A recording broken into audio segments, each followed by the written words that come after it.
Hello everybody and welcome to your Friday lighting critique. So out of the gate, I lied to you earlier. I am doing a video critique today. I got a little opening in my day. I didn't have quite enough time to alert everybody, but I'm going to go ahead and record some feedback for everybody. And yeah, so away we go. Okay, first up, we're going to take a look at Alfredo's animated shot.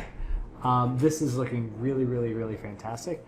I love the color scheme. I love the kind of the stylized notion of it. I think it's really cool. The biggest thing, and actually I'm going to let this play through once because there's a sound design to this element as well, and I want you guys to hear that as well. So I'm going to turn on the volume, and here we go.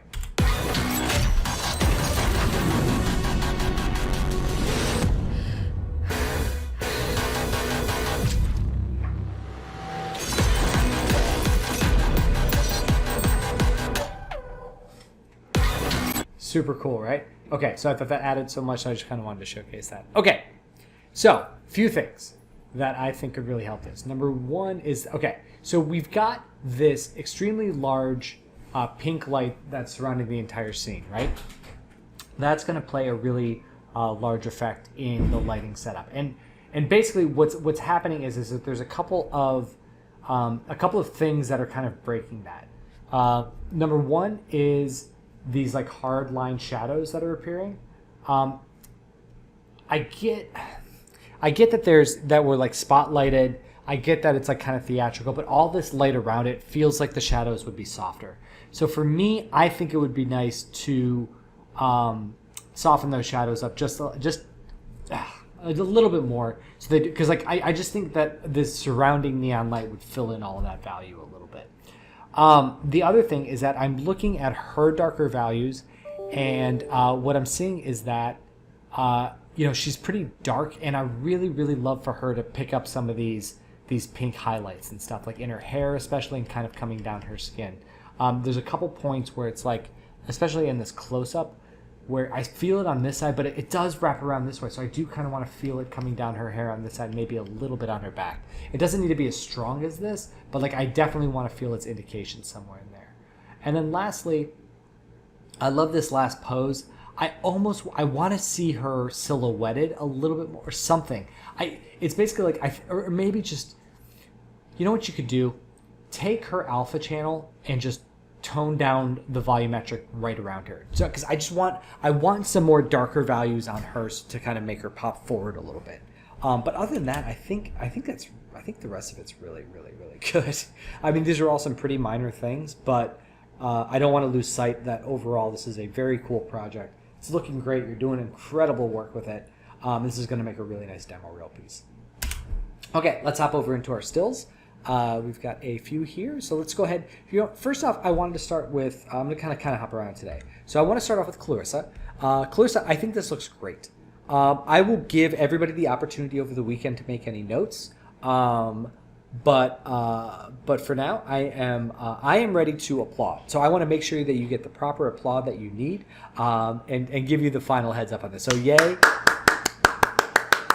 Hopefully that's loud enough for everybody, to represent all the people that I'm sure are excited that this beautiful finished final piece. The one thing I want to post this to the Hall of Fame. Could you? I think for your portfolio, I think that you should render this pretty big. I think you should try rendering it like as a 4K, and that way you can make sure to have that resolution always available to you. Because right now, because it's square, it feels like a little bit small, and I feel like, especially with like fine details like this grass, you really want to make sure that you're rendering it at a high resolution, so that someday, so that like it always looks good no matter what. Even if you're scaling it down for like a website or something, a larger resolution image scaled down will always look better than something that's rendered at that resolution. So that's all. I think it did a really great job there. Next up, I wanted to say hello to Kea and welcome you to the group. So this is the first, So this is first assignment, task, challenge. We like to call them challenges. So we got the reference here. We've got some text in here. This is all really great. This is a lovely little presentation, which I think is working out really well. A few things that stand out of me out of the gate is the darkness of the what's going on outside, I think that makes such a big difference because it just changes the complete feel over this white. I would add some brightness out there.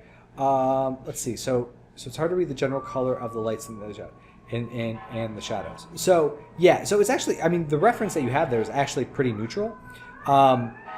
It's sorry for the silence behind me here. So we've got, yeah, it's pretty neutral light coming in, but what you can see is an emphasis on the warm tones throughout the shot, right? So you can kind of pull that. So everything, like literally everything surrounding her is reds or oranges or yellows, or even some warm, ooh, excuse me, all kinds of ambient noise going on. It's all kind of warm yellows, orange, greens, and then the only thing that's kind of cool in the shot is the dress right there. So I think the way that I would read this is that's pretty warm light coming in the room, and it's hitting a warm surroundings and bouncing warm light all over the place. There's a little bit, like you can see a little bit of coolness in like some of these shadows and stuff, but honestly, I would say the vast majority of the light coming into this space is warm. Yeah, it's hard to match the contrast with the fog. Yeah, totally. It's make sure you're rendering that fog separately.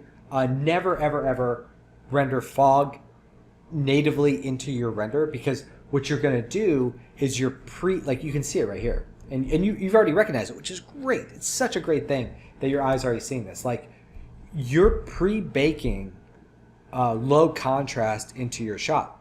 And that ultimately might be where you end up with it. But you definitely don't want to paint yourself into that corner in your base render. So I always render the fog out separately as a separate element, and then bring that in. Yeah. So just make sure you have a pass without that. Confused how many lights should I use? What's the number of lights is okay when I light? That is a massive question. So there is no right answer to that. There is no like, I'm never going to look at a shot and be like, all right, that's a 4 light shot.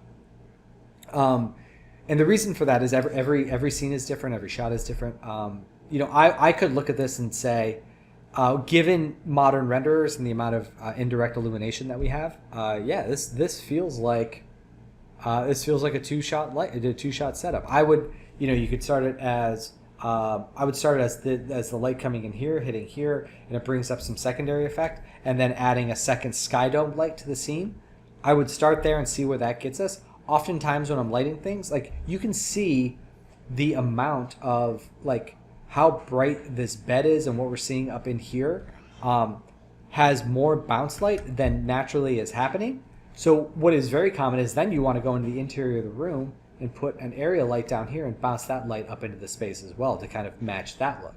So there is, because the renderer wants to simulate as closely as it possibly can the way that light behaves in nature, but we're not always caring what exactly would happen in nature. We want to take what would happen in nature and manipulate it in a way that looks aesthetically pleasing and helps tell our story. So that could be something else you could do.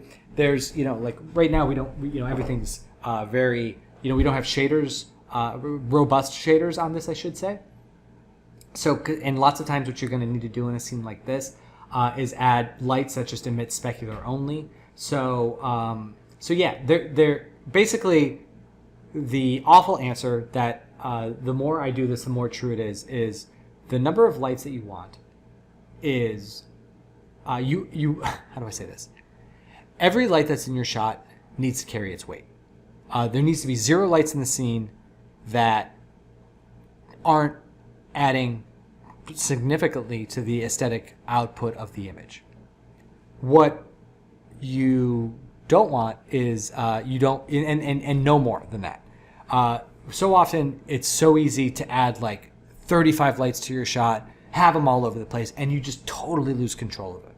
Early on in your career, you'll do that a lot. You'll just add until the point you kind of lose the thread a little bit. So what I would do is and I don't know how many you have here, but this looks yes, don't light directional light spotlight. I'm curious what you're doing with the directional light versus the spotlight. I feel like you could get them both together, but I think that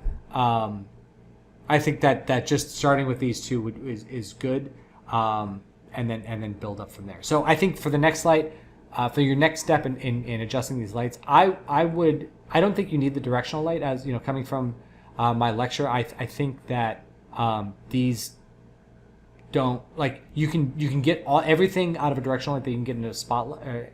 In a spotlight, you can get everything that you can with a directional light plus more control. So I would do that.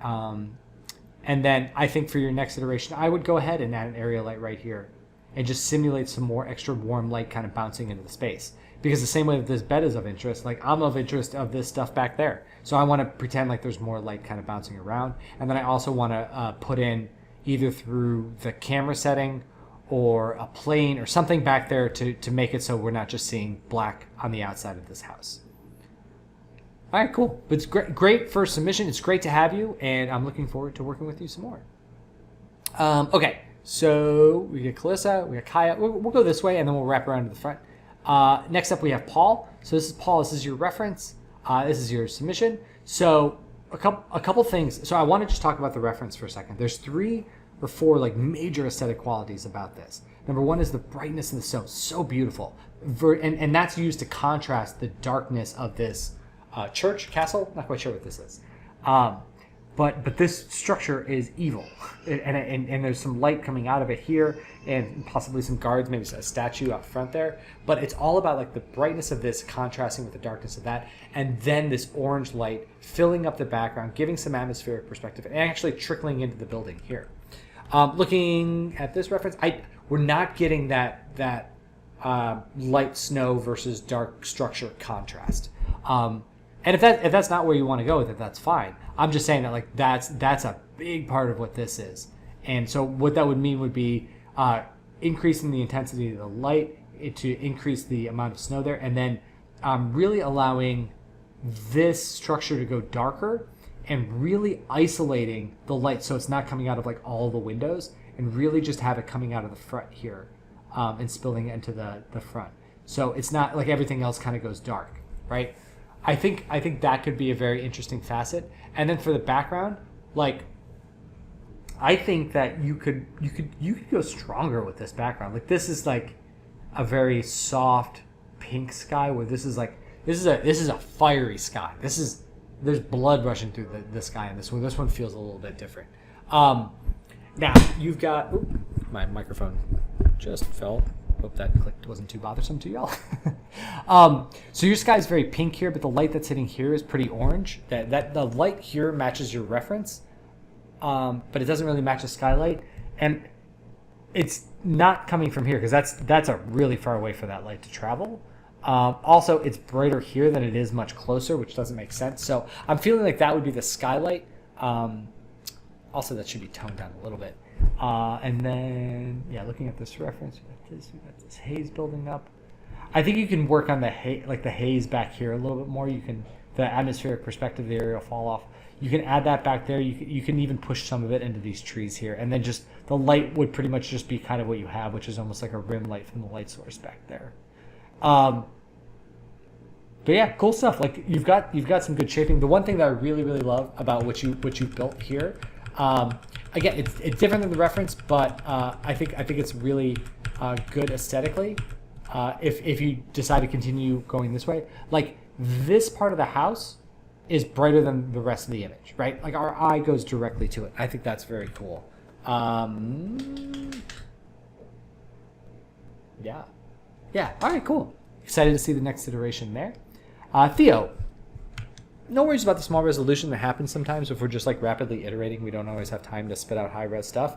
The directionality looks much, much, much better. I think it looks very cool. I think that now we've got some, we've got the key value working well for us.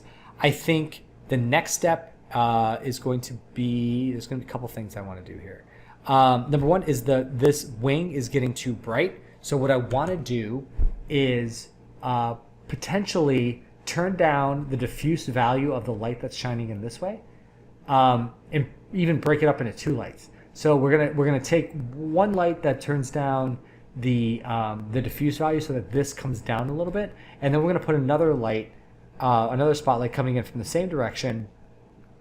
But maybe you might have to move its position slightly, that only emits specular light, because what we want is less diffuse light coming in, but more specular light coming in here. And one thing that's a little concerning is the amount of light that's hitting back here, because that's kind of inside the wing, so watch out for that. And then the other thing that I want to do on the character is now that we've got this dark value in here, let's put in some specular highlights on this side to give it a little bit of rim. So that'll be really cool. So what that's going to be is like a spotlight from this side that only emits specular, just like that second one, only spec. And that will really kind of help create some shaping in there.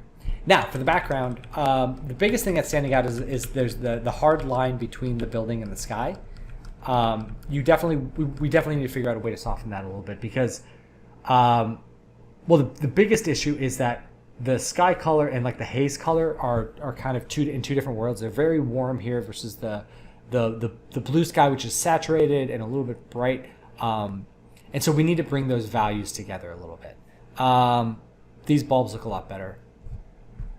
But yeah, that's what I would work on. So it's a matter of either cooling, because like I can believe that right around here it's warm, but like all this stuff in the middle, if the sky is that blue, I feel like that's going to be cooler. The way that it's cooler back there too. So I think I would make all of this stuff a little bit cooler, and then just allow the only warmth that's back there to be from these lights, if that makes sense. But I think that would be a really good way to go. All right, so we got Clarissa. Last up we have Austen. So this is, oh wait, sorry, the names are strange. So this is the previous one. This is, even though it's called previous, I misnamed it, but this is the updated one. I love the gradient going across the back. I think we can soften that just a little bit more, just because it kind of, like if I'm looking, like if I look up here, I can see the fall off here, but if I'm just looking at a character, it's like light side, dark side. And I want to see a little bit more gradation in that. I think we can push. So the light that's coming in here, actually I was going to say we can make it brighter, but I think the value is actually good. I think we should transition it to more specularity than diffusion. And if it is specular, let's decrease the radius of the light to really kind of get it sharper in that region. Really nice progress overall though. Yeah, earring looks a lot better with that depth of field thing that we had before. Can you do me a favor and just try one iteration where we take the key light and we pull it around to the in front of our face just a little more? I just want to see what it looks like if we sneak a little light past her nose here. I think what could happen is we start to get a little bit more dynamic in our shaping, and the shapes that are created by the light, and I think that could be really cool. Eyes look really good. Nose is good.